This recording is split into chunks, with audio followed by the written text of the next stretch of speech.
Okay. आणि equilibrium lecture number 5. आणि आजच्या लेक्चर मध्ये आपण डिस्कस करणार आहोत की इक्विलिब्रियम कॉन्स्टंटचे फायदे काय असतात. ठीक आहे. इक्विलिब्रियम कॉन्स्टंटचे फायदे म्हणजे काय, युजेस ऑफ इक्विलिब्रियम कॉन्स्टंट ज्याला आपण म्हणू शकतो. कालपर्यंत आपण बघितलं होतं की इक्विलिब्रियम कॉन्स्टंटचं एक्सप्रेशन कसं आलं, right. Law of mass action वरून आपण ते कॅल्क्युलेट केलेलं आहे. ठीक आहे. कुठल्याही रिव्हर्सिबल रिॲक्शन साठी आपण केसी किंवा केपी लिहिण्याची जी पद्धत होती ती नेमकी कुठून आली, तर लॉ ऑफ मास ऍक्शन ज्याला म्हटलं जातं. आणि तो सगळा पार्ट आपण कालच्या लेक्चरमध्ये काय केलेला आहे, डिस्कस केलेला आहे. आठवतंय? मी तुम्हाला एक एक्झाम्पल देते आणि तुम्ही मला त्या एक्झाम्पलचा केसी आणि केपी काय करायचा, सांगण्याचा प्रयत्न करायचा. ठीक आहे. खूप सोपी पद्धत आहे काही, फक्त लक्ष द्या. ते लोक ऍबसेंट होते त्यांच्यासाठी रिपीट करते मी.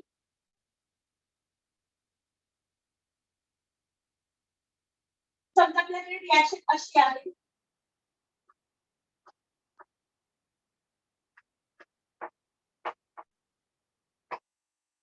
ठीक आहे. आणि हे आहे हा गॅस आहे, आपण गॅस. ठीक आहे. कन्सिडर करा this is gas, this is also gas. तर या रिॲक्शनचा केसी जर आपल्याला लिहायचा असेल तर K C will be equals to काय होणार, concentration of product raise to its stoichiometric coefficient upon concentration of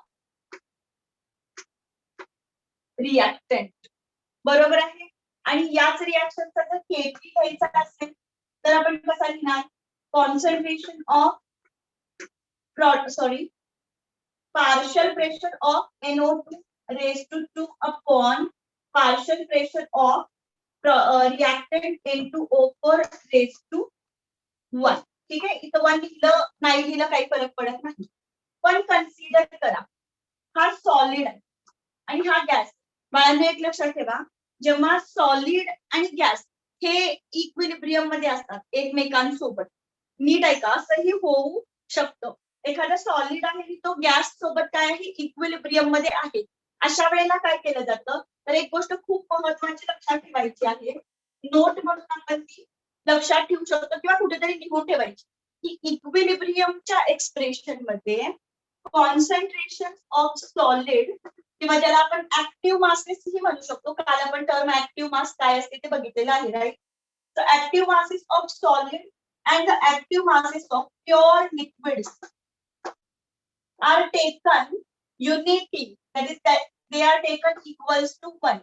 आले लक्षात. त्याचा अर्थ काय आहे की ज्या वेळेला एखादं सॉलिड प्रेझेंट असतं इक्विलिब्रियम मध्ये, एखादी रिॲक्शन आहे त्याच्यामध्ये एखादा सबस्टन्स आहे की जो सॉलिड स्टेट मध्ये आहे and that is in equilibrium with the liquid, that time त्याचं ते कॉन्सन्ट्रेशन आहे हे ऍज कम्पेअर टू गॅस फार चेंज झालेलं आहे असं कन्सिडर केलं जात नाही. याचा अर्थ काय, त्याचं कॉन्सन्ट्रेशन कॉन्स्टंट मानलं जातं. त्याच्या कॉन्सन्ट्रेशन मध्ये निग्लिजिबल चेंज होत असतो आणि त्यामुळे त्याचं कॉन्सन्ट्रेशन कॉन्स्टंट मानलं जातं आणि ते किती घेतलं जातं, युनिटी घेतलं जातं. युनिटीचा अर्थ काय, 1.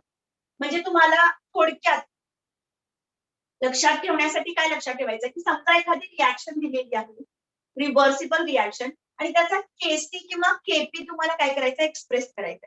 तर केसी कधी एक्सप्रेस करणार, ज्या वेळेला त्या रिॲक्शन मध्ये जे रिॲक्टंट्स आणि प्रॉडक्ट्स आहेत त्यांचे मोलार कॉन्सन्ट्रेशन दिले जातात, त्यावेळेला तुम्ही त्याचं काय लिहिता, केसी लिहिता. बरोबर आहे. पण त्याच्यामध्ये एखादा जर सॉलिड असेल, बाळांनो नीट लक्ष द्या, तिथं जर एखादा सॉलिड असेल तर पहिली गोष्ट त्याचं मोल्स पर लिटर मध्ये कॉन्सन्ट्रेशन दिलं जात नाहीच. आलं लक्षात. त्या सॉलिडचं कॉन्सन्ट्रेशन कॉन्स्टंट 1 कन्सिडर करायचंय. ठीक आहे. आणि गॅशियस रिॲक्शन असेल तरी सुद्धा त्याच्यामध्ये आपण गॅसेसच काय करणार आहोत, गॅसेसलाच फक्त आपण तिथे काय करणार आहोत, कन्सिडर करणार आहोत. ठीक आहे. तिथं आपण लिक्विड्स ना किंवा सॉलिड्स ना कन्सिडर करत नाही केपीचं एक्सप्रेशन लिहित असताना. येतंय लक्षात. म्हणजेच काय, जर एखादा रिॲक्शन मध्ये सॉलिड मध्ये दिसत असेल किंवा लिक्विड मध्ये कुणी दिसत असेल तर त्याचं कॉन्सन्ट्रेशन जे आहे इथं जे आपण लिहितो ते 1 कन्सिडर केलं जातं आणि त्यामुळे शक्यतो सॉलिड्स आणि लिक्विड्सना शक्यतो केसी किंवा केपीच्या एक्सप्रेशन मध्ये कन्सिडरच केलं जात नाही, लिहिलं जात नाही. येतं लक्षात. आणि दुसरी महत्वाची गोष्ट, जर रिॲक्शन मध्ये तुम्हाला कोणी ऍक्वस कंडिशन्स मध्ये दिसत असतील किंवा गॅसेस दिलेले असतील तरच तुम्ही त्यांना केसी किंवा केपीचं जे काही एक्सप्रेशन लिहित असता त्याच्यामध्ये कन्सिडर करायचं आहे. पण लिहिताना रूल सेमच आहे की प्रॉडक्ट्स अपॉन रिॲक्टंट करायचं. प्रॉडक्ट्स अपॉन रिॲक्टंटचं कॉन्सन्ट्रेशन किंवा प्रॉडक्ट्स अपॉन रिॲक्टंटचं पार्शल प्रेशर तुम्हाला करावं लागतं. येतं लक्षात. केपी लिहिण्यासाठी सगळ्यात महत्वाची गोष्ट असते एखाद्या रिॲक्शनचा equilibrium constant in terms of partial pressure लिहिण्यासाठी त्याच्यामध्ये ऍटलिस्ट एक गॅस असणं गरजेचं असतं. येतं लक्षात. तर बाळांनो एक लक्षात ठेवा की केसी जो आहे आता या रिॲक्शनचा ज्याच्यामध्ये सॉलिड आणि गॅस आहे त्या रिॲक्शनचा केसी हा प्रॉडक्ट बाय रिॲक्टंट लिहू शकत नाही कारण तिथे आता काय आहे एक सबस्टन्स सॉलिड स्टेट मध्ये इक्विलिब्रियम मध्ये आहे विथ द गॅस. तर त्यावेळेला तुम्हाला काय करावं लागतं याचं कॉन्सन्ट्रेशन 1 कन्सिडर करावं लागतं. पण तुम्ही इथं 1 लिहिलं काय आणि नाही काय काही फरक पडत नाही. म्हणजे this time in this type of reaction your K C will be equals to the only concentration of the product gaseous product raised to its power equal to the stoichiometric coefficient असणार आहे. म्हणजे तिथे तुम्हाला N2O4 वाली term घ्यायची गरज नाहीये. दुसरी महत्वाची गोष्ट केपी मध्ये सुद्धा आता काय होणार हा सॉलिड आहे याचं कॉन्सन्ट्रेशन 1च कन्सिडर केलं जाणार. आल्याचा हा रूल आहे. त्यांच्यामध्ये निग्लिजिबल चेंज होतं. यांचे मोल्स खूप असतात पार्टिकल्स खूप असतात असं कन्सिडर केलं जातं आणि त्यामुळे त्यांचं कॉन्सन्ट्रेशन फार चेंज होत नाही. ते कॉन्स्टंट आहे असं कन्सिडर केलं जातं आणि म्हणून ते जे आहेत सॉलिड्स किंवा लिक्विड जे असतात एखाद्या रिॲक्शन मध्ये ते त्यांचं concentration as a unity consider केलं जातं. I hope you are getting. तर हे जे ही जी रिॲक्शन आहे आता सध्याचं हे एक्झाम्पल आपण घेतलेलं आहे या एक्झाम्पल मध्ये इथे सुद्धा केपीच्या एक्सप्रेशन मध्ये N2O4 वाली टर्म येणार नाही. मग KP will be equal to partial pressure of NO2 raise to काय होणार 2 होणार आहे. I hope it is clear. ठीक आहे. तर आपण एक एक्झाम्पल घेऊया आणि मग तुम्ही मला केपी आणि केसी पुन्हा एकदा काय करायचा तुम्ही मला काय करायचं आहे समजावून मतलब तुम्ही मला सॉल्व्ह करून दाखवायचं. ठीक आहे. इथपर्यंत क्लिअर आहे सगळ्यांना. इथपर्यंत क्लिअर आहे का. एक एक्झाम्पल घेऊयात आपण आता. Very good. सिंपल आहे काही अवघड नाहीये त्याच्यामध्ये. ठीक आहे. तर आता बघा एक एक्झाम्पल घेऊया. समजा असं आहे calcium carbonate. Next example it is in equilibrium with calcium oxide and CO2. ठीक आहे. Here calcium carbonate is in solid state. Here calcium oxide also is in solid state, but CO2 is in gaseous state. ठीक आहे. Forward reaction आहे आणि ही reverse reaction आहे. बरोबर आहे. या रिॲक्शनचा जर तुम्हाला कुणी केसी एक्सप्रेस करा म्हटलं तर आपण कसा करणार प्रॉडक्ट अपॉन रिॲक्टंट. बरोबर आहे. पण प्रॉडक्ट मध्ये कॅल्शियम ऑक्साईड जो आहे तो सॉलिड स्टेट मध्ये आहे दिसतोय आणि हा पण सॉलिड आहे. तर या दोघांचे कॉन्सन्ट्रेशन आपण किती कन्सिडर करणार. या दोघांचे कॉन्सन्ट्रेशन 1 कन्सिडर करणार आहोत. मग 1 लिहिलं काय एक्सप्रेशन मध्ये नाही लिहिलं काय काही फरक पडत नाही. म्हणून यांना निग्लेक्टच करायचं. म्हणजे my K C for this reaction will be equals to only concentration of CO2 raise to 1 लिहा नाही काही फरक पडत नाही. ठीक आहे. फक्त कॉन्सन्ट्रेशन ऑफ CO2 असं लिहिलं तरी चालेल. आणि सेम रिॲक्शनचा जर मला केपी लिहायचा असेल तरी सुद्धा त्याच्यामध्ये मी या सॉलिड्सना इन्क्लूड करणार नाहीये. आलं लक्षात. So there will be Kp will be equals to काय येणार partial pressure of CO2 raised to 1. हे क्लिअर. आय होप इथपर्यंतचा पार्ट क्लिअर आहे. ठीक आहे. एक हायपोथेटिकल इक्वेशन घेते आणि त्याच्यामध्ये आता आपण एक केसी आणि केपी लिहिण्याचा प्रयत्न करूया. एक हायपोथेटिकल एक्सप्रेशन त्याच्यामध्ये सगळ्याच प्रकारच्या टर्म्स आपल्याला बघायला मिळतील. ठीक आहे. सॉलिड पण आहे लिक्विड पण आहे गॅस पण आहे अशा वेळेला काय करायचं. ठीक आहे. बघा एक क्वेश्चन आहे अशा पद्धतीने हायपोथेटिकल आपण घेतलेला आहे. समजा असं आहे 2A plus 3B plus 2C it is in equilibrium with B and E. याचा अर्थ काय हे तिघ रिॲक्ट होतात आणि हे प्रॉडक्ट बनतात. ठीक आहे. असं असू शकतं reaction right. So this is in gaseous state, this is in solid state, this is in liquid state, and remaining two are in gaseous. ठीक आहे गाईज. तर अशी एक हायपोथेटिकल रिॲक्शन आहे आणि या रिॲक्शनचा जर मला केसी लिहायचा असेल, ठीक आहे, केसी लिहायचा असेल तर तो केसी मी कसा लिहिणार, तर यातल्या सॉलिड वाल्या टर्मला आणि लिक्विड वाल्या टर्मला, सॉलिड आणि लिक्विड प्युअर जिथं दिलेलं असेल तर प्युअर असं नाही दिलं जात, सिम्पली तुम्हाला रिॲक्शन मध्ये सॉलिड असं मेन्शन केलं जाणार आणि लिक्विड असं मेन्शन केलं जाणार. आलं लक्षात? त्याचा अर्थ ते प्युअर सॉलिड आहे, प्युअर लिक्विड आहे, त्यांच्या कॉन्सन्ट्रेशन मध्ये खूप फारसा फरक पडत नाहीये आणि त्यामुळे ह्यांना आपण वन कन्सिडर करणार आहोत. आलं लक्षात? मग राहिले कोण? हे गॅसेस. तर त्यांनाच फक्त आपण काय करायचं, केसीच्या एक्सप्रेशन मध्ये घ्यायचं. पण केसी काढण्यासाठी सगळ्यांना लक्षात येत असेल की के सी जेव्हा लिहिलं जातं तेव्हा त्याचा अर्थ काय असतो, equilibrium constant in terms of molar concentration, right. तर आपल्याला या गोष्टीचे मोल्स पर लिटर मध्ये कॉन्सन्ट्रेशन द्यावे लागतात. आले लक्षात? So Kc will be equals to what over here?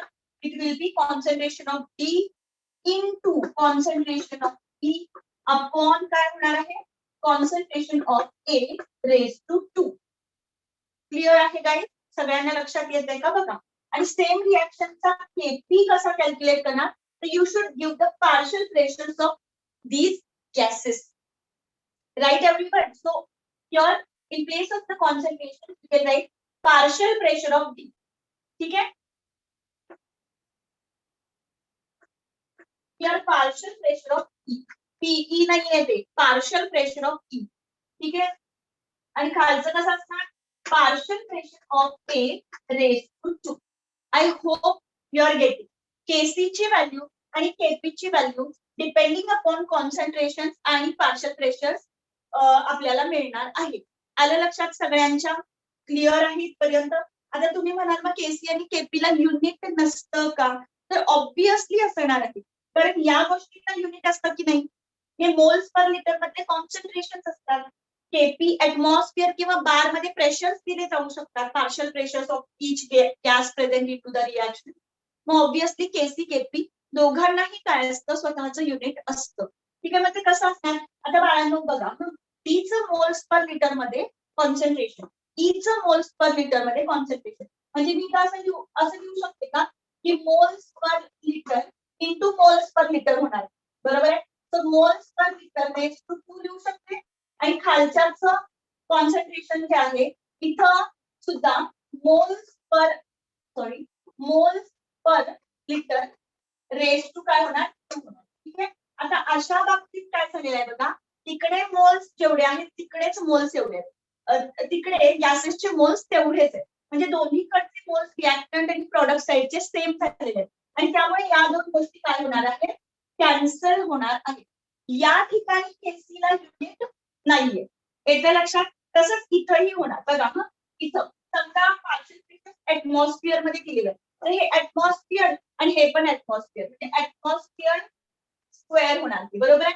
आणि खाली बघा, इथे आहे ऍटमॉस्फिअर पण 2 टाइम्स आहे, मतलब स्क्वेअर आहे, बरोबर आहे. So here atmosphere raise to 2 होणार, this is also going to get cancel. म्हणजे ज्या वेळेला रिॲक्शन मध्ये दोन्ही बाजूचे मोल्स सेम असतात त्यावेळेला केसी किंवा केपीला काय असत नाही, युनिट असत नाही. म्हणजे नेहमीच असलं पाहिजे असं नाहीये, काही वेळेला असंही असू शकतं, दोन्ही बाजूला प्रॉडक्ट आणि रिॲक्टंटचे मोल्स जे आहेत, जे केसीच्या एक्सप्रेशन मध्ये आपण घेतो, ते जर सेम असतील तर आपल्याला मोल्स सेम असले की काय मिळत नाही, युनिट मिळत नाही, there will be no unit. Okay.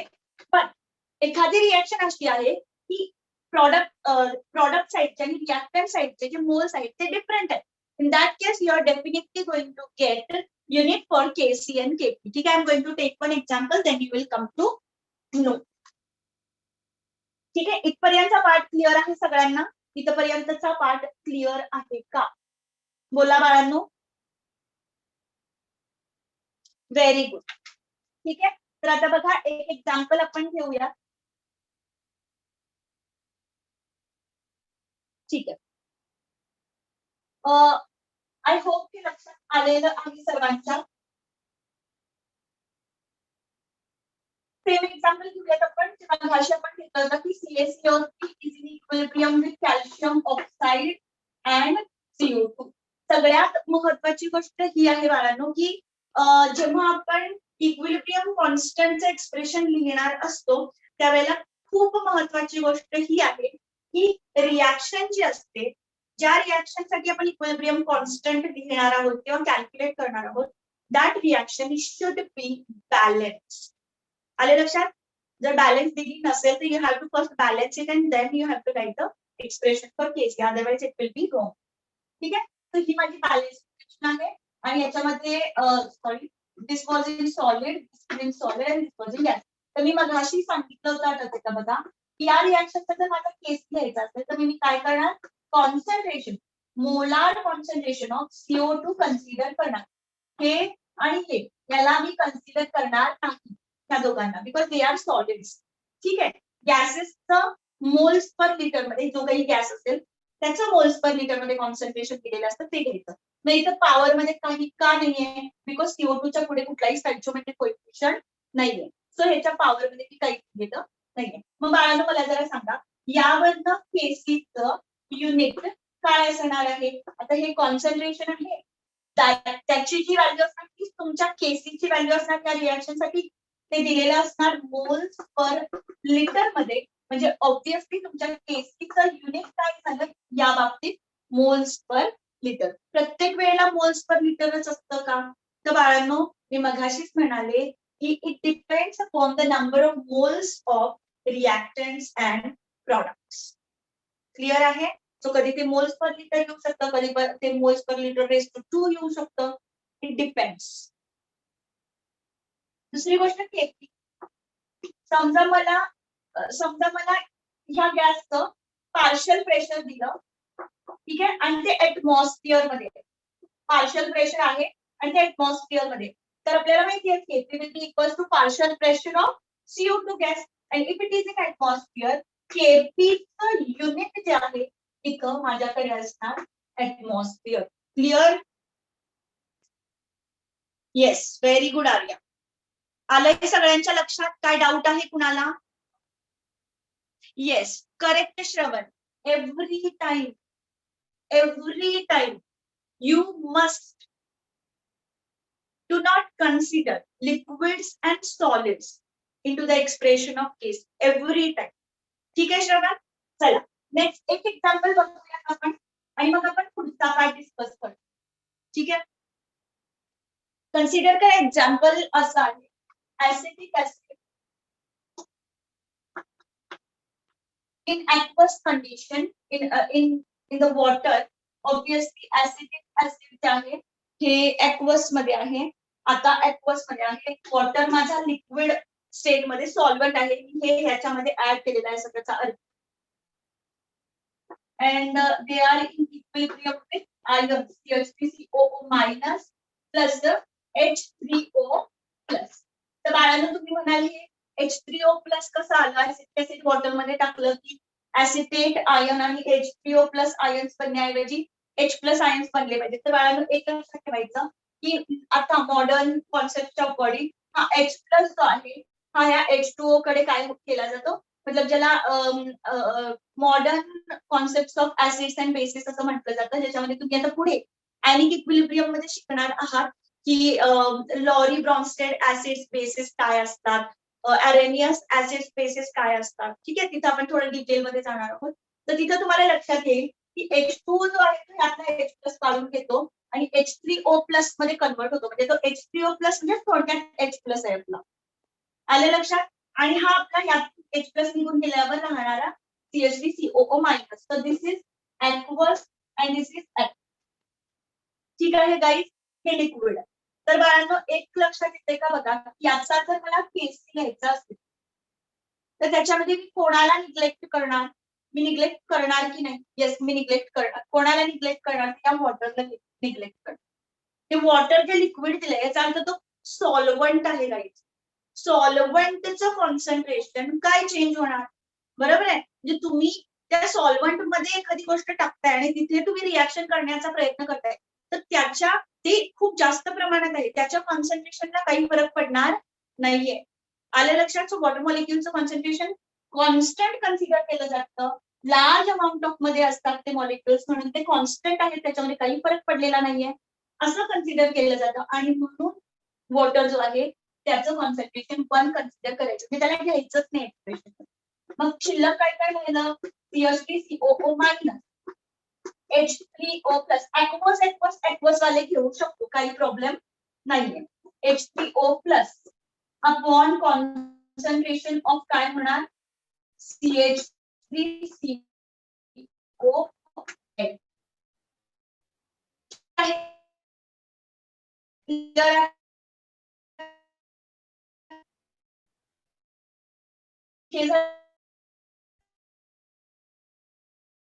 आणि मोल बऱ्याच जणांना कन्फ्युज होतं, याचं मोल पर लिटर आणि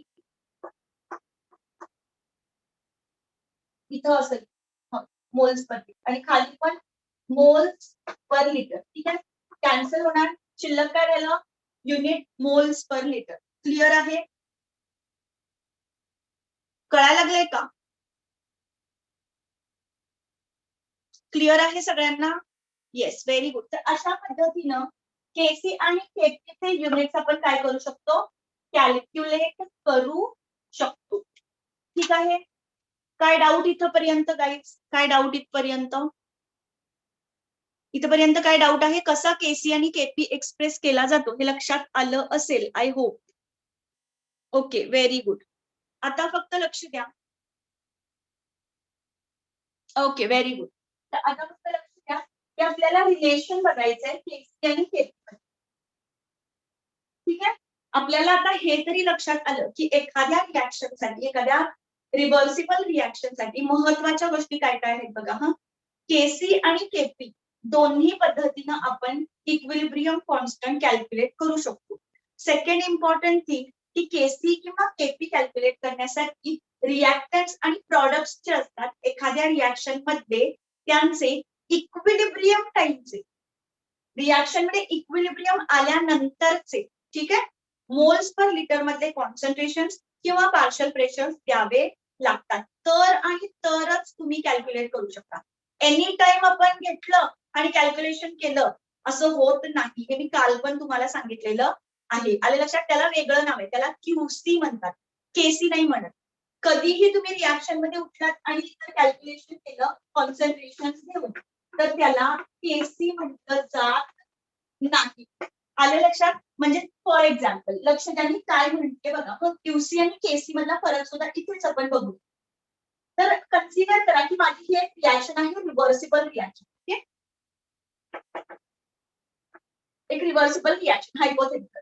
या रिॲक्शन मध्ये नीट ऐका हा गाईज, या रिॲक्शन मध्ये मी चेक केलेलं आहे की ही रिॲक्शन समजा 600 केल्विनला असताना, नीट ऐका हा गाईज, एक फिक्स टेम्परेचर आहे या रिॲक्शनचं 600 केल्विन. ठीक आहे, रिॲक्शन चालू झाली, हे याच्यामध्ये कन्वर्ट होत आहे आणि after some time C and D also going to get converted into A and C. बरोबर आहे, आणि सायमल्टेनियसली ज्या वेळेला याच्यामध्ये कन्वर्ट होण्याचा फॉरवर्ड रिॲक्शन आणि बॅकवर्ड रिॲक्शनचा रेट इक्वल होतो, त्यावेळेला आपण म्हणतो की रिॲक्शन मध्ये आता इक्विलिब्रियम स्टेज आलेली आहे.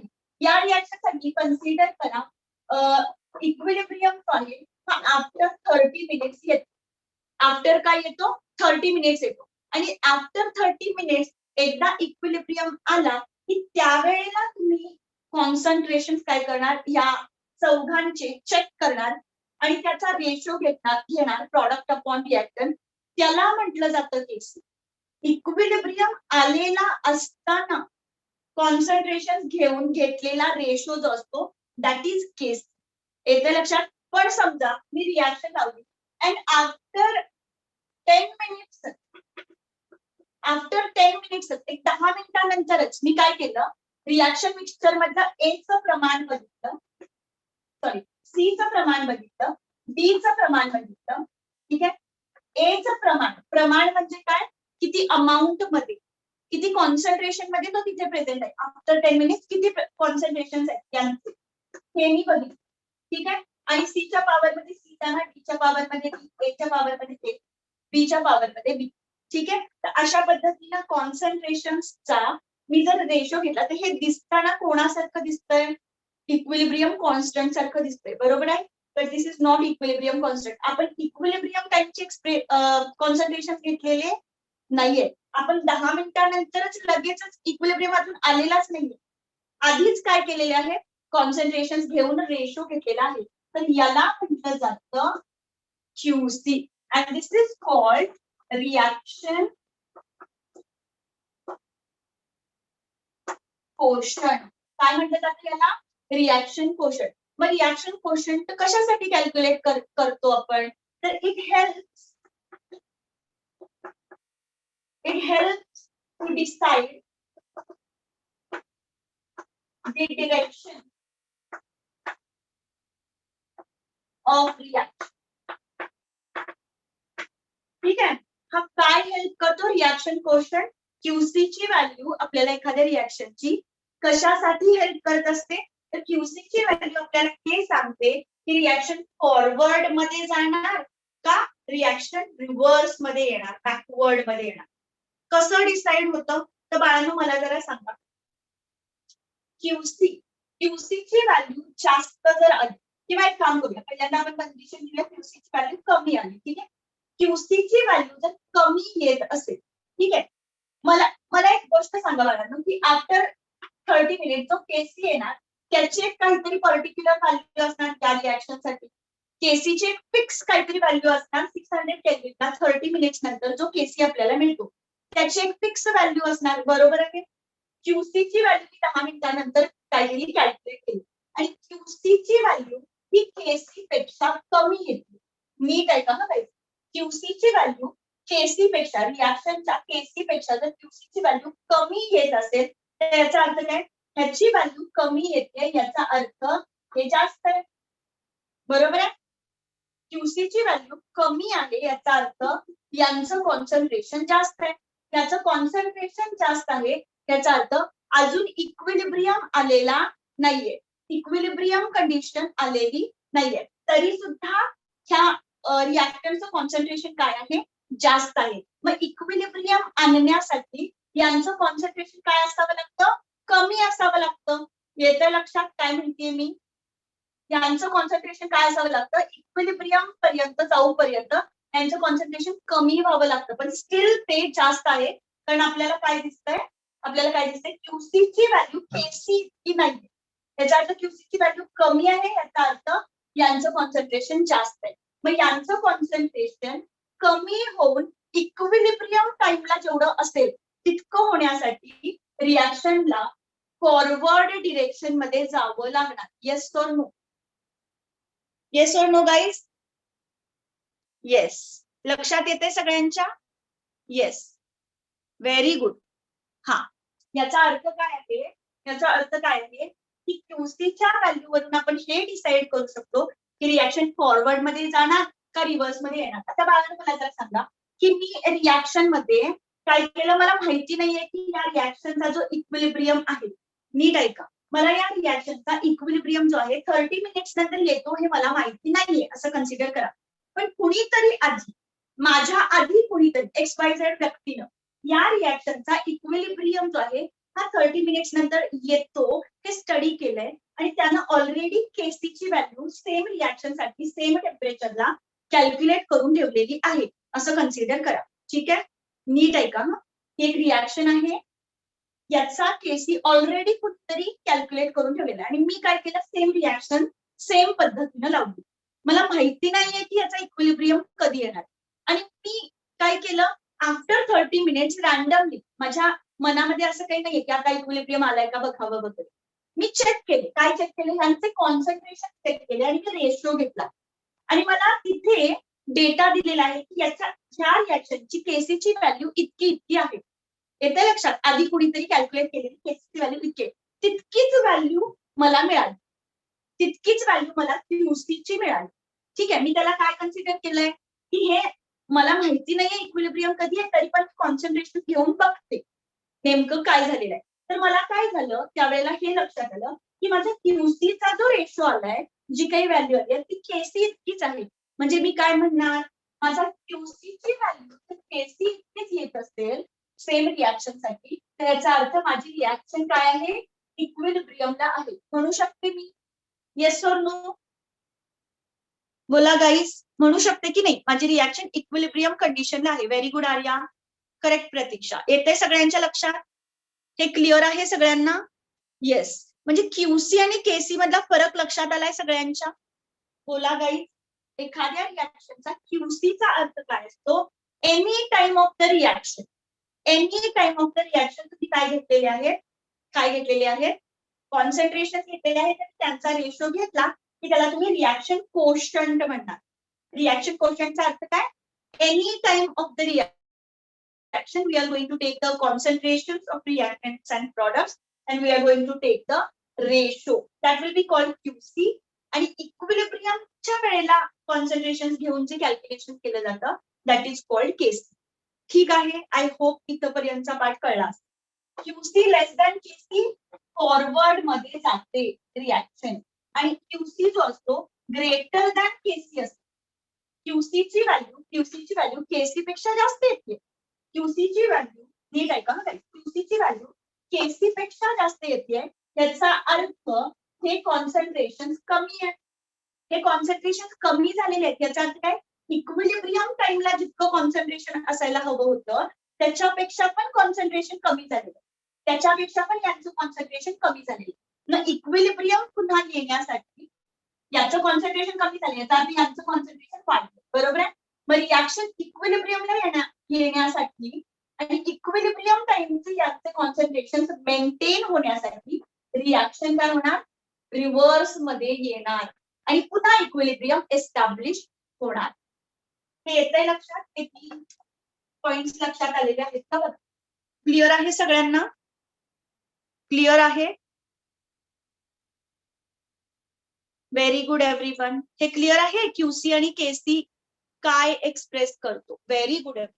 ठीक आहे, तर आय होप इथपर्यंतचा पार्ट सगळ्यांच्या लक्षात आलेला आहे. ठीक आहे, तर आता आपण बघणार आहोत relation between KC and KP. ठीक आहे, केसी आणि क्यूसी मध्ये काय रिलेशन असतं हे तर तुम्ही बघितलं.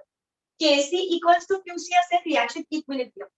क्यूसी लेस दॅन केसी असेल तर याचा अर्थ काय आहे? क्यूसी लेस दॅन केसी आहे तर याचा अर्थ हे जे आहे ते जास्त आहे. म्हणजे रिॲक्शन कुठे जाणार? फॉरवर्ड मध्ये जाणार to achieve the concentration of equilibrium. ठीक आहे, आणि क्यूसी ग्रेटर दॅन केसी असेल, ग्रेटर असेल क्यूसीची व्हॅल्यू ग्रेटर आहे याचा अर्थ हे कमी आहे, हे कमी आहे याचा अर्थ रिॲक्शन रिव्हर्स मध्ये येणार. आय होप हा पार्ट कळलेला आहे. आता आपण डिस्कस करणार आहोत जे मघापासून आपण बघितलं माहितीये केसी आणि केपीचं एक्सप्रेशन कसं लिहायचं एखाद्या रिॲक्शनसाठी. तर केसी आणि केपी मध्ये नेमकं काय रिलेशन असतं? केसी वरून केपी कसा कॅल्क्युलेट करायचा आणि केपीच्या व्हॅल्यूवरून केसीची व्हॅल्यू एखाद्या रिॲक्शनची कशी कॅल्क्युलेट करायची हे आपण डिस्कस करणार आहोत. ठीक आहे, आय होप लक्षात येतंय सगळं. तर बाळांनो बघा, ही एक हायपोथेटिकल रिॲक्शन आहे. हे गॅसेस आहे, कन्सिडर करा. गॅशियस सिस्टीम आहे. तर गॅशियस सिस्टीम आहे म्हणून काय यांचे मोल्स पर मीटर मध्ये कॉन्सन्ट्रेशन देता येत नाहीत का?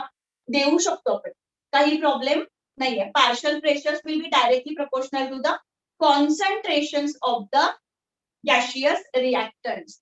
हे आपल्याला कुठे कळतं? आपल्याला हे स्टेट्स ऑफ मॅटर मध्ये कळतं. Right, states of matter. Gaseous state मध्ये आपल्याला हे सांगितलेलं आहे की कोणत्याही गॅशियस रिॲक्टंट्स आणि प्रॉडक्टचे जे पार्शियल प्रेशर्स असतात those are directly proportional to their concentrations. Okay guys, तो तसा काही प्रॉब्लेम नाही. मला सांगा या रिॲक्शनचा केसी जो आहे तो कसा लिहितो आपण? As usual C raise to C B raise to D upon A raise to A B raise to B. ठीक आहे, this is my first equation. Okay, same reaction साठी केपी कसा लिहितो आपण? Partial pressure of C raise to C partial pressure of B raise to D upon partial pressure of A raised to A into partial pressure of B raised to B. बाळांनो मला जरा सांगा, हे माझं equation number 2 आहे. Consider करू. ठीक आहे, या गॅसेसना आपण आयडियल गॅसेस जर कन्सिडर केलं तर हे जे आहे ही जी रिॲक्शन आहे ती रिॲक्शन मध्ये हे सर्व एकत्र प्रेझेंट आहेत. म्हणजे रिॲक्शन मध्ये या रिॲक्शन मिक्सचर मध्ये आयडियल गॅसेस एकमेकांसोबत मिक्स झालेले आहेत असं आपण म्हणू शकतो. आणि प्रत्येक आयडियल गॅसचं स्वतःचं जर प्रेशर काढायचं असेल partial pressure to put up over here in this reaction mixture, if we want to put up the partial pressures of these gases, which equation we can use? We can use we can use ideal gas equation. Calculate the partial pressures of each of the gas. ठीक आहे guys? So कसं calculate केलं जातं from ideal gas? तर आपल्याला माहिती PV equals to काय असतं? nRT. This is the ideal gas equation. From this equation, I can write pressure will be equals to N by V RT. Yes or no? Pressure of any ideal gas will be equals to number of moles of that gas upon volume of the solution in liter into R into T. केलं की आपल्याला partial pressure किंवा pressure of the gas मिळत असतं. आता consider करा हेच equation मला या सर्वांसाठी काय करायचं यूज करायचं आणि त्यांचे पार्शियल प्रेशर कॅल्क्युलेट करायचे. तर मी कसं लिहू शकते? Partial pressure of A will be equals to number of moles of A upon volume. Number of moles of A upon volume into R into T. लिहू शकते मी गाईज? लिहू शकते की मला A चं पार्शियल प्रेशर काढायचं आहे. तर त्यासाठी मी काय करणार? Number of moles of A by volume into R into लिहू शकते. बरोबर आहे? Number of moles of any gas upon volume in litre काय असतं? Number of moles upon volume असतं concentration of the substance. Right? number of moles of the substance upon volume of solution in that it is dissolved. It is concentration. तर याच्या ऐवजी मी असं लिहू शकते PA equals to मी काय लिहू शकते? कॉन्सन्ट्रेशन ऑफ ए कॉन्सन्ट्रेशन म्हणजे ब्रॅकेट जे असते ती कॉन्सन्ट्रेशन दाखवते. सी वेगळं लिहायची गरज नाही आहे ना. हे कॉन्सन्ट्रेशन. तर concentration of A into R into T असं लिहू शकते मी काय? Yes or no? इथं मी partial pressure of B same पद्धतीने काय लिहू शकते? Concentration of B moles per litre मध्ये concentration of B into R into T लिहू शकते. Partial pressure of C will be equal to concentration of C R T लिहू शकते. C is the product. ठीक आहे. and partial pressure of D will be equals to concentration of D into R into T असं लिहू शकते. Yes or no? या values आपण काय करायच्या घ्यायच्या आणि ह्या पार्शियल प्रेशरच्या ठिकाणी काय करायच्या पुटअप करायच्या आहेत. आय होप इथपर्यंतचा पार्ट लक्षात आलेला असेल. हे लक्षात आलं का? पहिल्यांदा आपण यांचे पार्शियल प्रेशर काढलेले आहेत. कशासाठी काढलेले आहेत? कारण या दोघांमध्ये नेमकं काय रिलेशन असतं याच्यावरून हा कसा कॅल्क्युलेट करायचा आणि याच्यावरून हा कसा कॅल्क्युलेट करायचा त्यासाठी एक रिलेशन असतं एक एक्सप्रेशन असतं ते आपण शोधत आहोत. ठीक आहे गाईज इथपर्यंतचा पार्ट लक्षात आलाय सगळ्यांच्या? बोला पटकन. काय डाऊट आहे?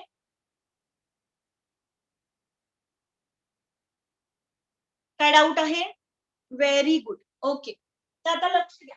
आता लक्ष बाळांनो हे च्या व्हॅल्यूज आपल्याला मिळालेले आहेत. ए बी सी डी चे partial pressure in terms of concentration मला जे मिळालेले आहेत मी कम्प्युट करते. So my expression of KP will become like this. Partial pressure of C आहे त्या ठिकाणी मी काय पुट करू शकते? Concentration of C. बरोबर आहे? म्हणजे मी एक कर्ली सॉरी राउंड ब्रॅकेट करते त्याच्यामध्ये मी लिहिणार पी सी च्या ठिकाणी concentration of C R T raise to C. कारण हे ऑलरेडी आहेच नाही. पीडी च्या ठिकाणी मी काय पुट करणार? Concentration of D R R T raise to D upon PA च्या ठिकाणी काय पुट करणार?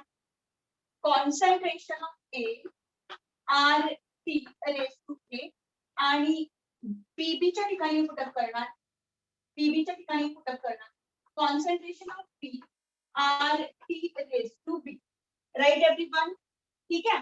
तर बाळांनो इथं बघा हे लक्षात ठेवा. हे तर माहिती आहे तुम्हाला की केसी आहे. हे असं घेतलं की काय असतं? केसी असतं. बरोबर आहे? मोलार कॉन्सन्ट्रेशन असतात. राईट? इथं तुम्हाला एक गोष्ट लक्षात येते का बघा की यातनं मी आरटी जर कॉमन काढलं या ठिकाणी मी आरटी कॉमन काढलं आणि इथून मी जर आरटी कॉमन काढलं तर कसं होणार बघा. असं मी लिहू शकते का? मला जरा सांगा की concentration of C raise to C ठीक आहे into RT raise to C होणार. बरोबर आहे? आरटी रेज टू सी होणार. ठीक आहे. तर इथे हवं आरटी रेज टू इकडे होणार D raise to D RT raise to D. Right? Upon इथं काय होणार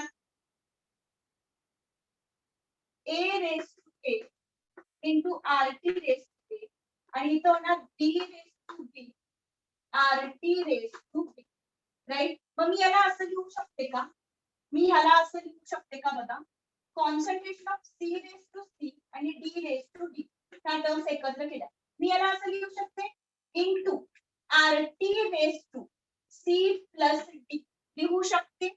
एक्सपोनेंट्स रूल तुमच्या मॅथ्स मध्ये असतो है ना एक्सपोनेन्शियल रूल त्याला म्हटलं जातं.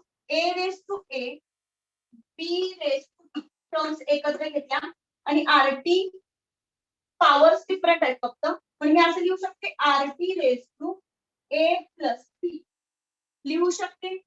बाळांनो ही गोष्ट लक्षात येते का बघा हे काय आहे आपलं केसी आहे दिसतंय C raise to C D raise to D molar concentrations of products and reactants हे दिसते म्हणजे ही टर्म माझी केसी म्हणजे KP equals to KC into can I write like this RT raise to C plus D minus A plus B लिहू शकते की नाही. This is my relation which will give me the value of Kp from Kc and if we have given Kp and calculate Kc Kp वरून Kc सुद्धा calculate करू शकतो. ठीक आहे कसं Kp by RT raised to C plus D minus A plus B होणार. त्याला simplification करण्यासाठी मला जरा सांगा गाईज हे C plus D काय होते मगाशी जी आपण रिएक्शन केली होती C आणि D small c small d आणि स्मॉल a स्मॉल b हे स्टॉइचियोमेट्रिक कोएफिशिएंट्स होते हो की नाही. हे प्रॉडक्टचे मोल्स आहेत हे रिएक्टंटचे मोल्स आहेत बरोबर आहे म्हणजे प्रॉडक्टचे मोल्स मायनस रिएक्टंट्सचे मोल्स प्रॉडक्ट्सचे मोल्स मायनस रिएक्टंट्सचे मोल्स जर आपण केलं की आपल्याला काय मिळतो हा वरचा ही वरची पॉवर वाली टर्म मिळते. त्याला शॉर्ट मध्ये त्यांनी काय दिलेलं आहे डेल्टा एन म्हणजे डेल्टा एन इक्वल्स टू काय होणार number of moles of product तर C प्लस D प्रॉडक्ट आहे minus number of moles of reactant. ठीक आहे हे केलं की तुम्हाला डेल्टा एन मिळतो. डेल्टा एन ह्या ठिकाणी तुम्ही असं जरी लिहिलं तरी काय हरकत नाही. Kp equals to Kc into RT raise to delta n. ठीक आहे हे घेतलं की तुम्हाला म्हणजे या गोष्टी माहिती असतील तर तुम्हाला Kp इझिली कॅल्क्युलेट करता येतो. त्याच्यासाठी प्रत्येकाचं पार्शियल प्रेशर वेगळं देण्याची गरज पडत नाही. क्लिअर आहे सर्वांना इथपर्यंतचा पार्ट बोला पटकन गाईज इथपर्यंतचा पार्ट क्लिअर आहे. ओके सो हा व्हेरी गुड. तर एक काम करूया हे बघा हे सगळं आता लक्षात ठेवायची गरज नाहीये. हा सगळा पार्ट 11th स्टँडर्ड मध्ये तुम्ही ऑलरेडी जर बुक उघडून पाहिलं तर त्याच्यामध्ये एक्सप्लेन केलेला दिसेल. ठीक आहे डाऊट्स असतील तर यू कॅन आस्क. पण आज आपण काय काय पाहिलं how to express Kp Kc what is the relation between QC and Kc and now we have discussed about the relation between Kp and Kc. आलं लक्षात. तर याच्यावर डिपेंडेंट उद्याच्या लेक्चर मध्ये आपण काय करणार आहोत काही न्यूमेरिकल्स करणार आहोत. ठीक आहे VIMP पार्ट उद्या आपला केमिकल इक्विलिब्रियमचा पार्ट संपतो. तिथून पुढे आपण आयनिक इक्विलिब्रियम डिस्कस करणार आहोत. ठीक आहे सो आतापर्यंत ज्यांनी लेक्चर्स मिस केलेले आहेत त्यांनी व्हिडिओ लेक्चर बघून घ्या म्हणजे तुमचा केमिकल इक्विलिब्रियम कदाचित तुमचा व्यवस्थित क्लिअर होईल आणि मग तुम्हाला आयनिक मध्ये काही प्रॉब्लेम येणार नाही. ठीक आहे सो हा पार्ट सगळा प्रत्येक एंट्रन्स मध्ये कुठे ना कुठे याच्यावर क्वेश्चन्स येतातच म्हणून हे काय करायचंय लक्षात ठेवण्याचा प्रयत्न करायचा आहे. ठीक आहे तर आय होप आज बऱ्यापैकी सगळं कव्हर झालं असेल. ठीक आहे guys so thank you very much. काही डाऊट्स आहेत का कोणाला.